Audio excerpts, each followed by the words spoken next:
welcome and Merry Christmas to everyone. Being festive, finally found my hat.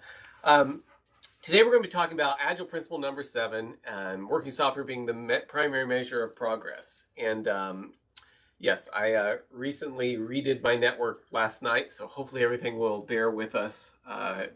There are lots of changes. I think I finally found that the main problem I was dealing with was I had a bad cable somewhere, and I've replaced my entire Wi-Fi network because of it. But anyway, hopefully this will work well for everybody. Give me a thumbs up or something if you can hear okay. Find where the reaction buttons are and push something, any button that seems appropriate. Just want to make sure. Okay, great. So you know where those buttons are. Feel free to hit those at any time if there's something that you agree with, disagree with. There's lots of different options there, but feel free to do those as we go. It's a way to get feedback. Okay, so Agile Principle number 7. Let me start with a story. So there were these, there was a company that was putting in, they were going to put in telephone poles. And so they had hired two groups of people to do this, and the two groups were separate and very competitive with each other. And they set them both up heading opposite directions and said, okay, you put poles going this direction, you put poles going this direction. And the manager said, I'll come back at the end of the day and see how everything's going. So he came back at the end of the day, and the team that was headed to the left had 5 poles in the ground, all set up all the way. And so the manager said, hey, that's great. Looks like you were making great progress. Then he goes to the other team, and they only had 1 pole. And it seemed a lot lower than the other poles. But that team seemed very, very happy with their progress and stuff. And so he goes to him like, what's going on? You've only got 1 pole. It doesn't even look like it's in right. And he's like, the other team over there, they've got 5 poles all on the ground. And they looked over at him and said, well, yeah, if they don't put them in all the way. Anyway, the point of that story is that the way we measure progress is important. See, I didn't see a smile or anything on the reaction, so evidently that joke flopped horribly. Anyway, point of it being that there are the way we measure progress does matter. And when it comes to software, we need to be careful how we measure progress to make sure we're going to. Thank you, Anthony. I got a laughing face off that, so that's great. Just TransUnion one, they want you to pay to get it. And I said, I'm not paying. Well, you shouldn't have to pay anything for this, but let me go and mute everybody because that might not be what you intend to be doing. Get everybody muted again. Okay. Okay, so question here for you, just to think about. If pro and con are opposites, what's the opposite of progress? Any thoughts on that? What would be the opposite of progress if pro and con are opposites? So just something to think about here as we talk about progress.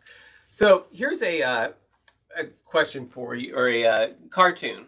I like this. So we've got this cartoon. He's working on something. He says, when I started this morning, there were a few edge cases I was confused about. But now, after a full day of research, I'm confused about all the regular cases too. And the girl says, you made actual progress. So what type of progress has this cartoon character made? And there should be, you can go to the URL if you need to, or go to slido.com and type in that number over there, or it should be showing up for you in the chat. Right above the chat should say Slido. Yeah, so the opposite of progress may be Congress. I'm not sure. Maybe that's an artifact of the language. But what type of progress has cartoon character made? 1, he's more aware of how little he knows. He's more confused. His laptop battery is about to die. I noticed it's not plugged in, but in cartoon land, maybe that's fine. Or he's completed some research. What type of progress has he made? And I keep this box open if you open it, because we'll be doing stuff as we go throughout this in the cartoon. So if you go to in the chat and up above it, there should be a Slido thing, or you can go to slido.com and type that number in a window, and that will carry through for anything we do here. So let's see what people said. So he's more aware of how little he knows, which could be some type of, maybe that is some type of progress. As far as what he's actually accomplishing, though, maybe he hasn't made progress. And when I saw this cartoon, it made me think kind of about software, because how can we make progress when things are unknown? A lot of times when we're going in to work on software projects, we don't really have an idea. It's not like we know everything ahead of time, right? It's not like sometimes we can't even be sure how much needs to be done before we could say that we're done. And Agile gives us some tools or ways of thinking about this, about how we should be measuring progress. And that's the principle we're going to be looking at today. So Agile principle number 7, working software is the primary measure of progress. So we're going to walk through this and talk about different aspects of this. And the first thing we want to focus on is software. If we're saying working software is the primary measure of progress, that implies that we did something. We have software now that we didn't have before, that counts as some type of progress. And I think it's interesting. It doesn't say that we necessarily even had to write code to get this software. With a lot of stuff, and I mean, Agile was created well before we started pushing all these things to the cloud, but it may be that we get working software to work without actually having to write any or very much code. But the point is, it does something, right? It's software that does some type of work for us. And so that's kind of, I think it's important to be thinking in terms of the difference between software and code. And the reason that's important is because, and as a developer, I fall prey to this too, it's very easy to get so focused on producing code that we forget that this is how we're measuring progress. If I get so focused on producing code, I may lose sight of what I'm actually trying to accomplish. And that's where this principle becomes very, very important, is to make sure that we are laser focused on what we're delivering, something that does work for the customer, not just I've written a whole bunch of code. There are situations you'll get into to where you can get working software maybe without having to write a lot of code. And that may be the most efficient thing to do. Maybe it's a matter of you're finding a cloud service that you can stand up and instantiate that does some big body of what you're needing to do. That would be progress if it actually produces something that does work for the customer. So working software is okay, so we talked about software. Well, working software. Well, I like how this calls out that it's not just having lots and lots of software. If we think as an example of maybe a factory that's making cars, it's not enough just to have a bunch of cars sitting around in the parking lot, right? The cars coming off the other end. They've got to get out there to where they're actually being used before the company makes profit from it. By the word working in this principle helps us stay focused on the fact that it needs to be doing work. And there can be nuances here between the idea of something working meaning it is capable of doing work and working meaning it is actually doing work. I gave an example before of Tesla, that the way that they run their self-driving code is they've got a shadow mode on the car that runs the next version of the software or software that they're testing. It doesn't actually control the car, but it takes all the inputs and figures out how it would react in each situation. So that's running all the time on people's cars all across the United States. Then what it does is it compares that to what the real user does. And if it finds a situation that real users do one thing, but the code does something else, the person driving the car would tell the car to stop at this light, but the car's software would tell it to go through. Then they go through and look at that and say, okay, there's some way here this is behaving differently than the way that the humans do it. And it may be that everyone runs these type of red lights, but it also may be that the car's not doing something that it should be. And I think that's a good example of working software, because the software is actually doing real work on real inputs. It's not a matter of just, hey, we did this, we tested it on a track, and look at all the great stuff it's doing. Okay, now we're done. No, the software is actually getting out there and getting real information fed into it. Now, most of us probably aren't working on self-driving car systems, but I've been on teams that what they did to make sure that their software was working software is they set up a parallel environment to the system that they were trying to replace. And in this case, there were lots of files coming in. And so whenever they had, each week they'd push new code out to it, or sometimes even several times a week, and the files would split, and all of them would go to the system of record, but they'd also go to the new system. So that software was doing work on real data. Now, it wasn't the system of record. It wasn't like it was, it didn't change anything. People were still using the old system, but work was being done. I think if you're looking at your software, what you're producing, thinking really hard about how can we make sure that our software is being executed in a way that's doing real work. Because if we defer and wait for it to do work, we may be hiding lots of stuff. We may be taking on risks that we don't necessarily need to. So working software means we've got our software doing something that's doing work. And yes, it's great to test it and everything, but doing work means it's actually doing something, right? And if we lose sight of that, we can end up with a situation where we've got lots of software that worked great when we tested it or when we wrote it, or we think it does great, but then there's all this hidden work to actually get it to where it's useful. So to say it's working means it does something useful, and being busy does not equal progress. So one thing I see on a lot of teams is when we're not being driven by working software being the primary measure of progress, it's very easy for teams to start talking in terms of how do I make sure I get credit for the work I did. And this is one, sometimes a big push against mob programming and pair programming and really taking a team approach to things. Because if a team is focused on, if the individuals on a team are focused on how do I get credit for the time I spent doing stuff, that is a very different mentality than thinking about as a team, how do we deliver working software? So if you're working with a team that seems maybe overly focused on how do I get credit for the time I spent? If I was busy, I want to make sure that I get credit for the time I was busy. If you notice, the Agile Manifesto doesn't say anything about we need to measure how busy people were, right? It's the working software, the things that are actually produced that really matter. And so this is a good principle to bring people back to, saying, are we actually focusing on delivering working software? And that's how we're making progress. Is that the thing that I feel like I'm getting kudos for? Is the fact I delivered working software to the user? Or is it the fact that I spent 80 hours this week trying to research the best framework for X, Y, and Z? I very well may needed to do that, but that shouldn't be the thing that I'm feeling actually is considered progress in our environment. Another good way to think of working is, can a user demonstrate the new software and tell how it makes their life better? There was a discussion on LinkedIn the other day that I was participating in, and people were asking how to make sure that their user stories were actually being chunked in ways that could be delivered to the user and that were meaningful to the user. And this is one of the questions I really like to ask, is saying, is what we're delivering something that a user could demonstrate, explain what it does and why it's important? And if we're building our software in chunks that look like this is going to be very easy to do. Working software being the primary measure of progress will be very easy to show. If you're in a situation, though, where you're delivering stuff or counting as progress, things that the user can't actually demonstrate to the stakeholders and say, hey, this is what it does, this is why this is a good thing, this is why this is important to me, it may be a matter, you may have a very difficult time actually using working software as the primary measure of progress. And I recognize there are sometimes software that's really hard to find the way the user uses it, or it may be something that you need to do some work that's not readily apparent to the user.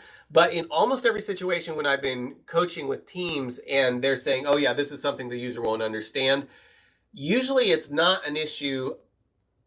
Usually the story can be designed in a way that the user can understand it and in a way that's important to them. It's just that we're not delivering it in that way. So if we slice our stories to where we can actually get working software into the user's hands, even if it's very, very small, but something that has meaning to them, it can push us toward following the Agile principles a lot better. And as an example, so imagine two teams, and I've been on projects that kind of had teams that were segmented, and they kind of did this. There was one team that was really focused on, and just to keep the example, let's say both of them are trying to deliver a UI that does something. It's a multi-step workflow process. And you've got one team that's going out first and trying to figure out, putting lots of effort in trying to figure out a system for tracking messages across. I put something on here and it keeps track of it as it moves through these different stages and stuff. And so they've spent an entire sprint working on that. And then they spend another sprint building the first page that has 50 different fields on it that all need to go to different places on the database and stuff. And so the next iteration, they deliver that thing with 50 on. It doesn't actually submit to anything. It's just the UI, right? So the user can't really use it to do anything yet, but it's all built out there. And the next thing, they work on the next piece. And after a number of iterations, they finally get something that the user can actually see how part of it works. So that's kind of one extreme of not doing this. The other side of things is the team was looking at it and saying, okay, well, we know we need to, like, let's say a loan, somebody submitting information for a loan, something like that. Well, they're going to have a name and they're going to have an amount that they're requesting and about 50 other fields. But let's see if we can get just the name and the amount they're requesting and maybe one other piece of information. We're going to give them the ability to type that in and then show that it's moved to the next stage. There's lots of more fields that we need, but we're going to make this piece work for the user so the user can sit down and actually execute this, which means we need to get our testing in place just for those 2 or 3 fields. We need to get it deployed somewhere that the user can use it, and get all that working.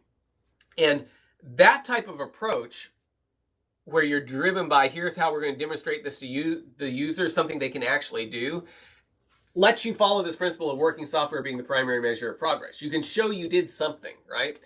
And the opposite of that approach, every time I've seen teams try to do that, they end up taking on dramatic amounts of risk that usually comes back to bite them. I was working with one company I went into. They were doing a bunch of stuff internally, and they needed something done external that interfaced with their back-end system.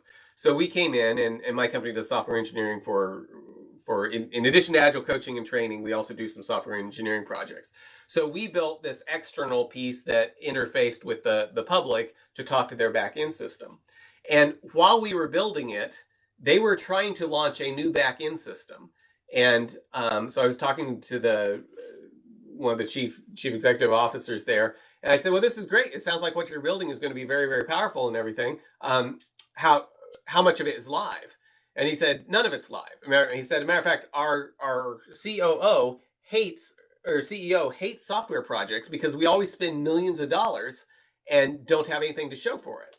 And in this case, I found out they had been working on this project for 5 years, and not a single part of it was actually producing any value for them.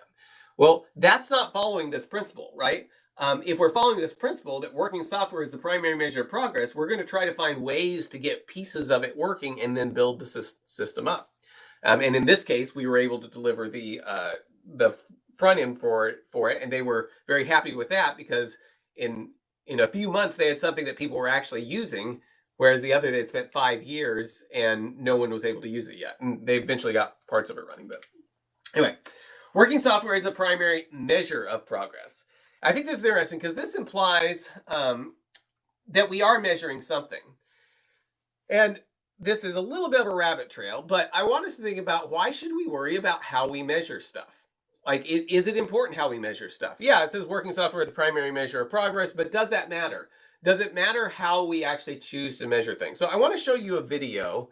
For those of you outside of the US, this will probably be even funnier.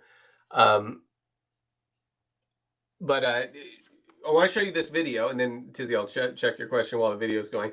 And this is a look at a way of measuring things that just seems a little bit insane when it comes just to measuring the length of things. So hope you enjoyed this video. This is Jimmy Rees, a comedian from, I think, Australia. I encourage you to look him up. But just to emphasize the point that we should be concerned about how we measure stuff in lots of different circumstances. So the guy who decides... Hello, sir. Today we're deciding how long something is. Wonderful, Jason. Okay, let's start small. Line up some barley corn. What, but won't they all be different sizes? Do I even have to say it, Jason? Say what? Shut up, Jason! All right, fine. Line up barley corn. How many? 3. Right, 3. And what's that called? An inch. 3 barley corn is an inch. If we put some inches together, we should call that something. Okay, Jason. How about a nice round number, like 10? 12. 12. Yes. Okay, and what do we call that? Well, Jason, 12 inches is about the size of my foot. Ha! Yeah, so... Call it a foot, Jason! A foot. Okay, what about a hand? A hand? That's a third of a foot. Wait, what? And half a hand is called a stick. Right, you're serious. And half a stick is an inch. Okay, so just let me just work that out. So that... Oh, and Jason, 3 of those inches is called a palm.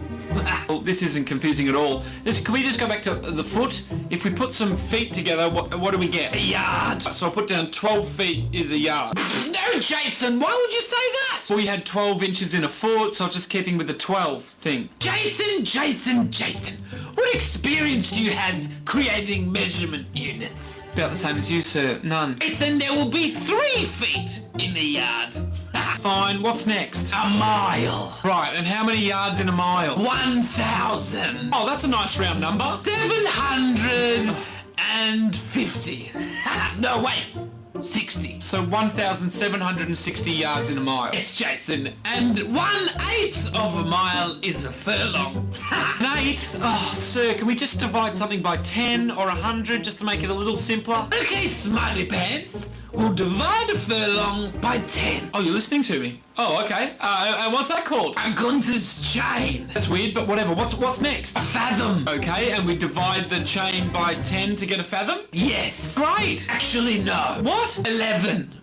Divided by 11. What? No! But don't worry, Jason. 100 fathoms is a cable. 100? You wanted it easier, didn't you, Jason? It's a bit too late for that. 10 cables is a mile. No, wait, that's not right. That maths doesn't work out. Fine, call it a nautical mile. What's a nautical mile? And 3 of those is a league. Wait, just stop. How many feet in a nautical mile? 6,000 and carry the 180. 6,080. Sorry, sir, but we started at a barley corn and we've gone at feet and inches and miles and nautical miles, and it's very confusing. Surely it all can't come back around and end up back in a barley corn. Say it with me. Jason, Jason, Jason. The schools you went to should be ashamed of themselves for graduating an idiot like you. Right, now everyone will be saying Jason, Jason, Jason. 63,360 inches equals a standard mile, Jason. Not to be confused with the Roman mile, which is 60,000 inches. And while we're speaking of inches, inches can be divided by 6, and that makes a beaker. And guess what, Jason? 12 points make up a beaker. And if you divide a point by 6, you get a line. And the line is the exact same length as a poppy seed. And guess what 4 poppy seeds equals, Jason? I don't know. A barleycorn, Jason! Now, if you'd excuse me, I'm going to fill up my drink. Goodbye, Jason. Yeah, alright, bye. Sounds completely ridiculous. What kind of stupid country would ever use that? Okay, so that was just a little bit fun, but the point is that the way we measure things actually matter. And as outrageous as that sounds, that is actually what we do in the US, is we have all these different types of measurements we're using for things, and a lot of them have the history that he was describing. But when it comes to software, I've seen projects measured in ways that are equally crazy, and we're measuring things that have nothing to do with actually delivering value to the user. And Tizzy had a good question. If your team works on back-end systems and doesn't have access to a UI, there is so first of all, if we're delivering software in a way that that doesn't actually satisfy something that the user needs, we may want to look at just how we're delivering software, right? If I have a team over here that's delivering just back-end stuff and a team over here that has to do the UI for it, it's going to be very, very difficult for us to deliver an increment of something that's useful. So in some cases, you're better off breaking those up to be able to deliver full slices all the way through. The other thing is a lot of times there are back-end things that do have customers and users that aren't necessarily the person using the UI. Sometimes you can have situations where your customer is actually another team that needs certain things done. Now that gets a little bit tricky but if you're actually satisfying a need of another team, maybe that becomes your user. Now the problem is if we carry that to the logical extreme, you end up with a case where you're not actually delivering anything for your real customers that are paying. So the further you're away from the people that are actually helping you make money and stay in business, the more risk you're incurring by doing that. But that is a good question. Usually what I would recommend is try to think about how you deliver stuff in ways that delivers a full slice of value. And if you're working on something that by itself is not valuable to anyone, that might be an indication you need to slice things in different ways. Okay. Working software as a primary measure of progress also implies that we should be measuring things. So it doesn't support the idea of people saying, we have no idea how much it is done. And I've been on Agile teams where the fact they're using Agile starts being used an excuse for not actually saying, here's how far we've made it and here's how far we have to go. We want to be agile and flexible, but that doesn't mean we're not measuring anything.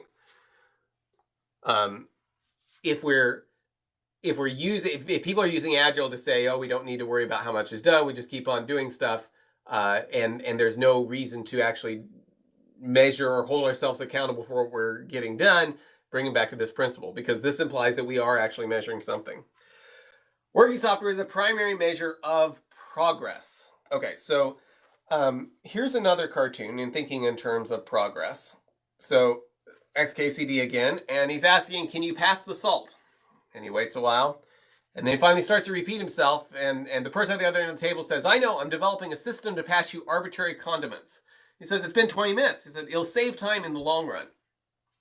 I have heard this type of conversation happen a lot of times on software development teams. And the idea of we're wanting to deliver something, create the system to do something arbitrarily, isn't necessarily bad in and of itself, but it can, if it keeps us from making progress, it can actually make us take on a lot more risk than what Agile would encourage us to do. So a question for you, how much progress has been made on passing the salt in this particular case? Okay, he's asking for salt, it's been 20 minutes, and then that comment, so when that last frame happens, how much progress has been made?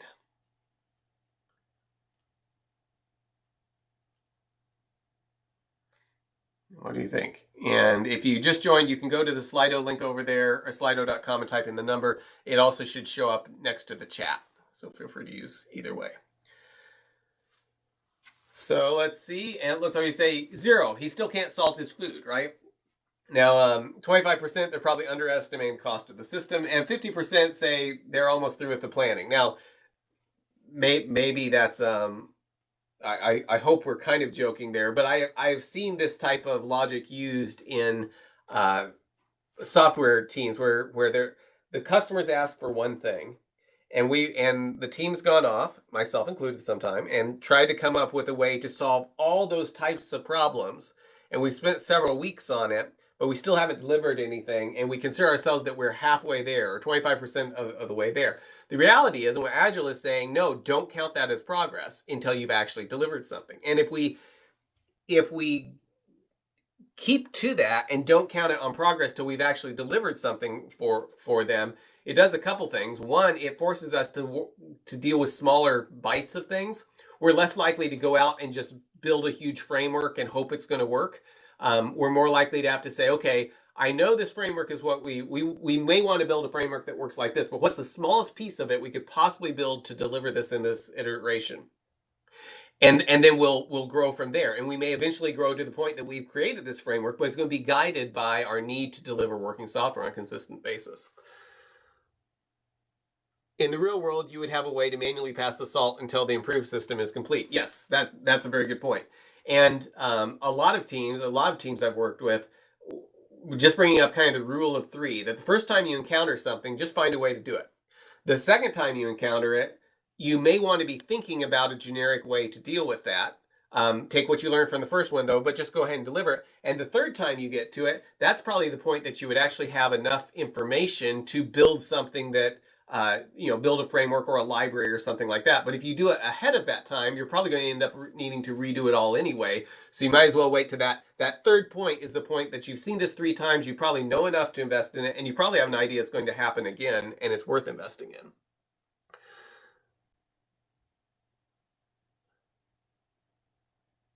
Okay, Monito was asking about the form's not usable by the end user at this point. Are you saying this supports working software in progress can be counted as progress? So the two extremes, obviously the best thing is something you can actually deploy all the way to production and they can start using. That would be the ideal. Sometimes you have things, though, that you cannot fit into one iteration. And what I'm suggesting is if something doesn't fit into an iteration, slice it up to where the user can actually do something, like the person that's going to be using it can actually do something with it, even if it's a small piece that goes all the way through. So if the user can go in and say, I need to enter information about a loan, and I can type, I have an idea of what that workflow is going to look like, but we're going to start with, I type their name and the amount they want to loan, and that gets put in the system, and then it goes to the next page where somebody approves it. That's a very small piece. That wouldn't be sufficient for doing a loan, but now I can get the users actually working through the software. If I just build the back end, the user still can't do anything with it. They can't actually do any type of, they can't execute the software. So for them, it's still a black box. Now, if I build just those two fields, we now can have all kinds of conversations about what's the next field you want to see. And they might talk about it and say, okay, we know we need to have their social security numbers, all these other fields, they're just text fields, but we've got this one field that we need to pull something from another system. That's probably the highest risk one. Let's add that one next and take that through. So that's the idea there. Ideally, you want something that you can take to production and people can use. But if you can't for some reason, don't back out and don't back off so much that you don't actually deliver something that the end user can actually work through and demonstrate to show why it's valuable to them.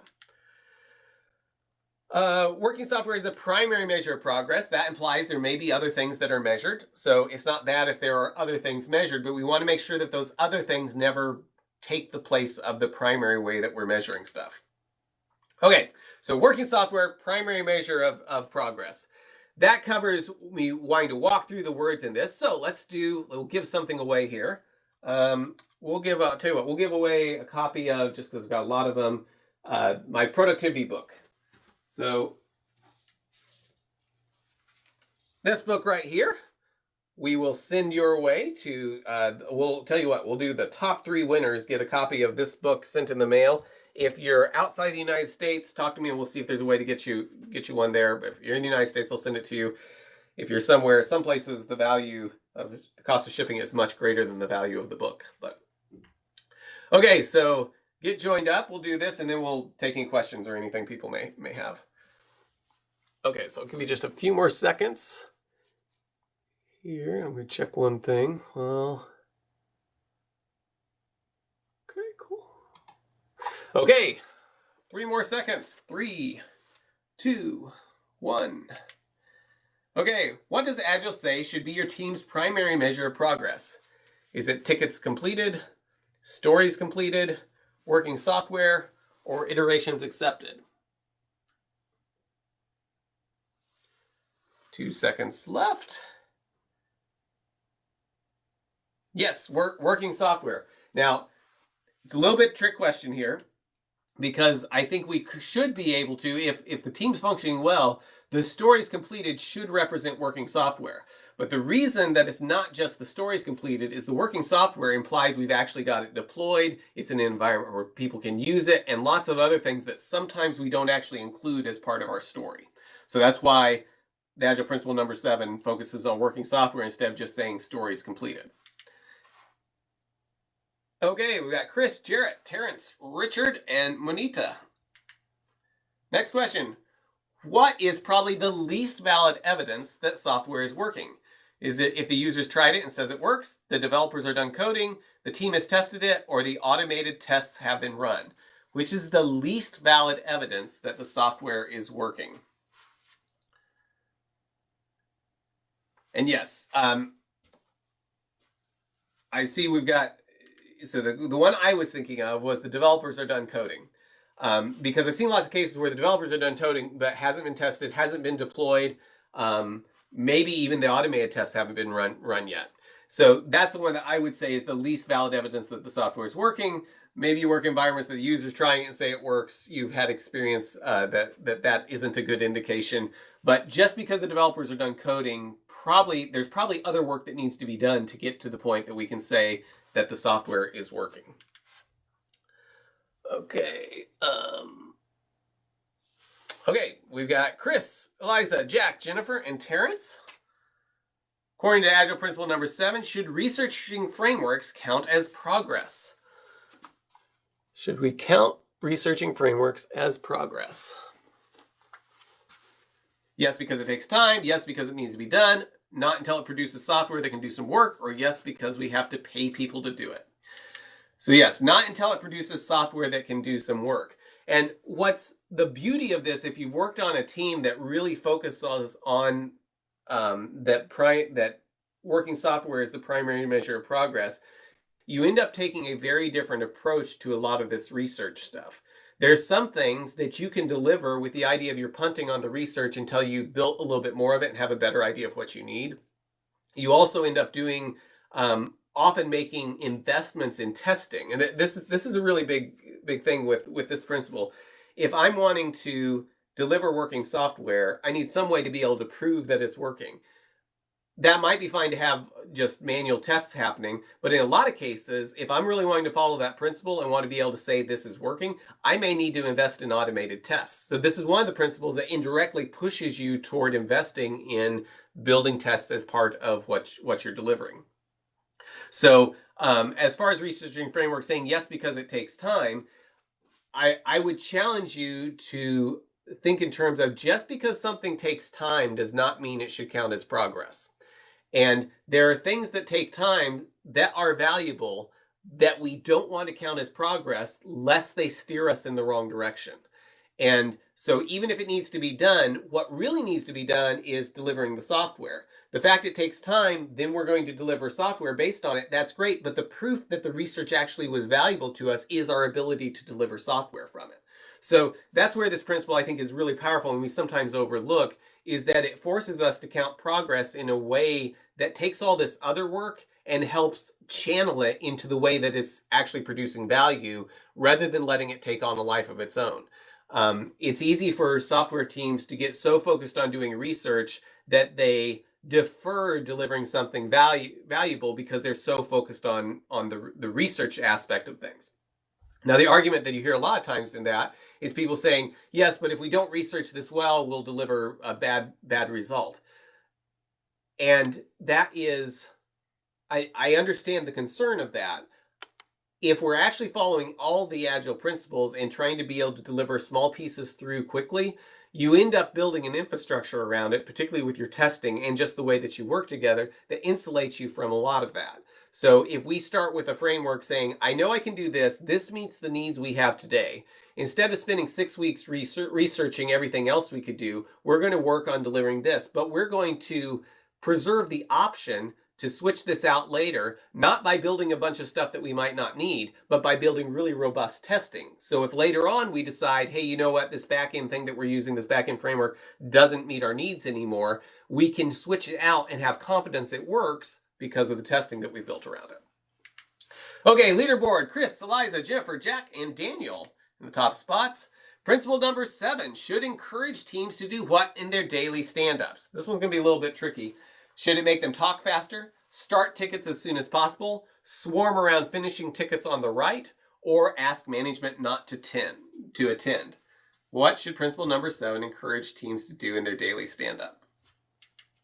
And yes, it should encourage them to swarm around tickets, finishing tickets on the right. So on typical boards, unless maybe it's in Hebrew or something, the stories all the way over on the right are the ones that are closest to being done. Those are the ones closest to being able to say, this is working software we can give to the user. So if we are laser focused on the way that we measure progress is delivering working software, we're probably going to want to start with the tickets that are way over on the right, the things that we can actually get progress for. Starting new tickets as soon as possible wouldn't actually help us it will eventually make progress, but it means that we're choosing to work on something that has a longer time period before it makes progress, instead of taking the things that are almost where we can count them as progress and finishing that. Now, as far as asking management not to attend, I don't think this principle would necessarily do that unless you've got management that you feel is hampering your progress, which would be an unfortunate case if that's it. And I know some teams like having management there, some people don't. But the big point of this is just thinking about how do we finish stuff, get it all the way done to where it's working software in the hands of the user. Okay, Chris still in the top spot. Eliza, Jarrett, Daniel, and Tizzy. We got one more question. Let's see if Chris can retain the top spot here. Why are stories better than tickets for defining work? Okay, I didn't talk about this a lot, but let's see what people come up with. Because tickets sound like you got pulled over for speeding, because some tools don't support tickets, because tickets are too granular, or because stories imply that the user can use the system to do work. And yes, although the ticket's too granular, you could probably make a case for kind of that being similar to this last one, but stories imply that well-written stories are going to say, here's how the user's world looks differently now, and here's what the user experiences. So the stories imply that the user can use the system to do something that they couldn't do before. Whereas with most teams, tickets are more of I'm going to go research this or do that. And I I would think about, and one thing I try to encourage teams to do is if they need tickets to keep track of work, that's fine.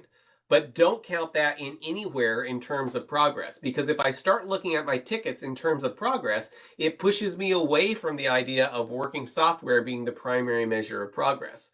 So if I've got a story, what I'm trying to give to the user that will make their life better, I want to make sure that all my efforts are focused on delivering that, and all my sense of accomplishment and what I feel good about and my sense of progress and what I'm telling management we're accomplishing and stuff is all driven around these user stories or things that are working software that the user can experience.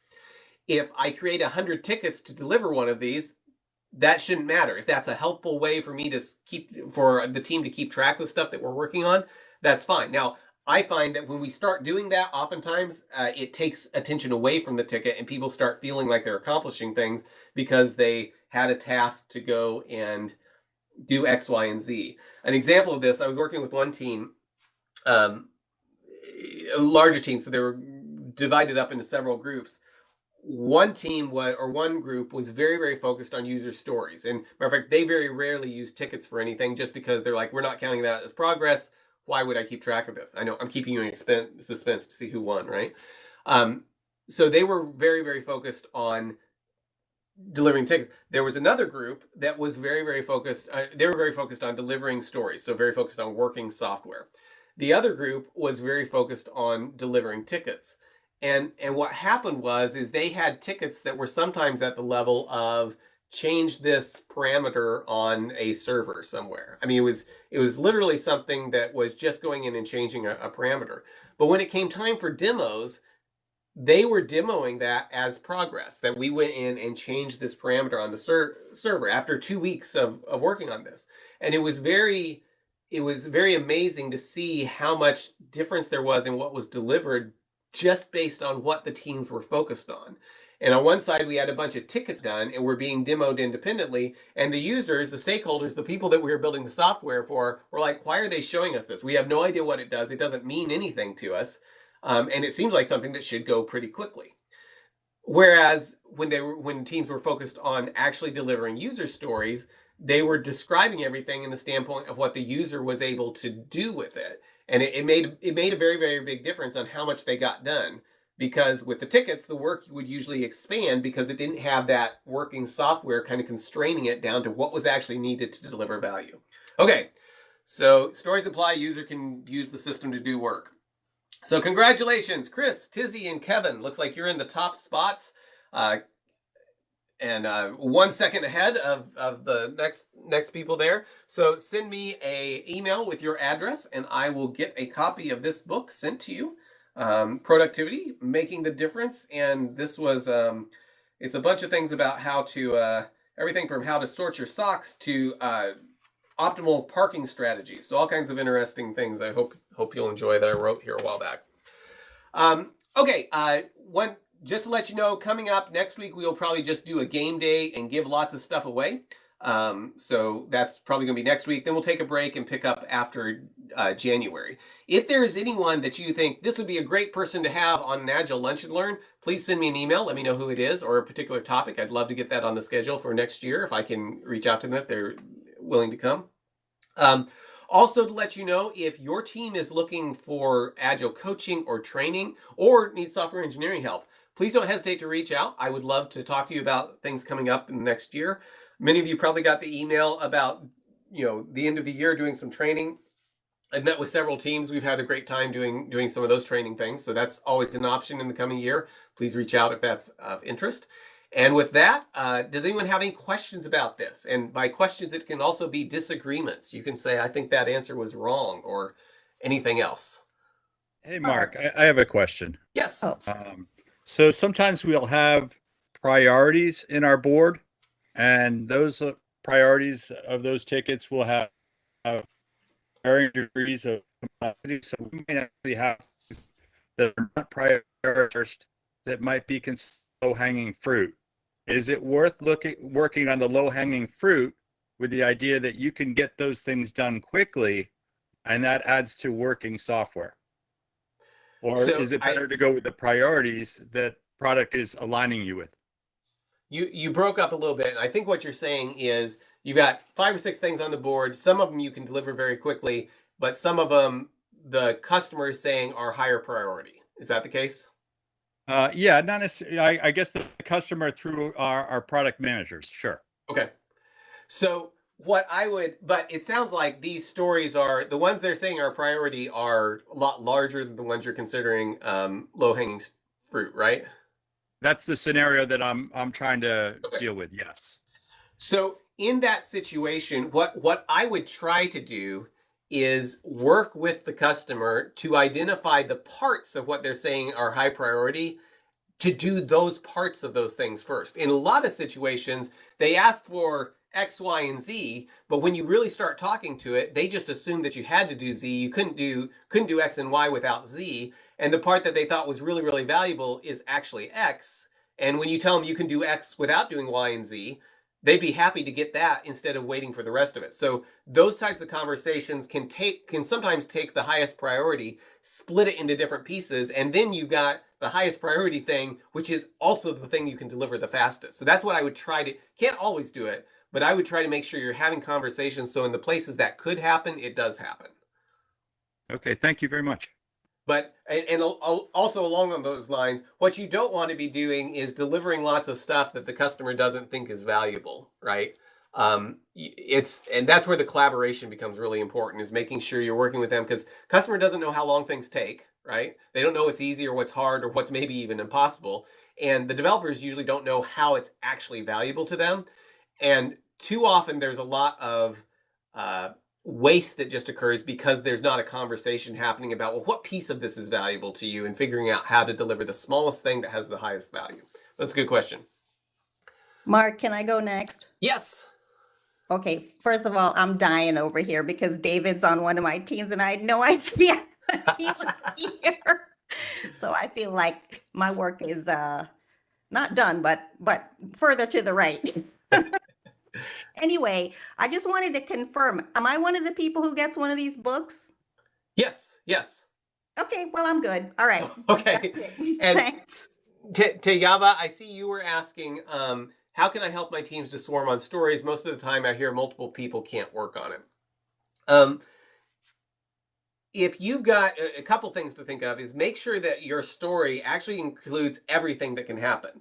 So a lot of times we'll end up and say, oh, well, this needs to be tested by Joe and no one else can help Joe test it. Well, that might be an indication that next time Joe tests something, Bob or Sue ought to test it with them so they can actually help with it.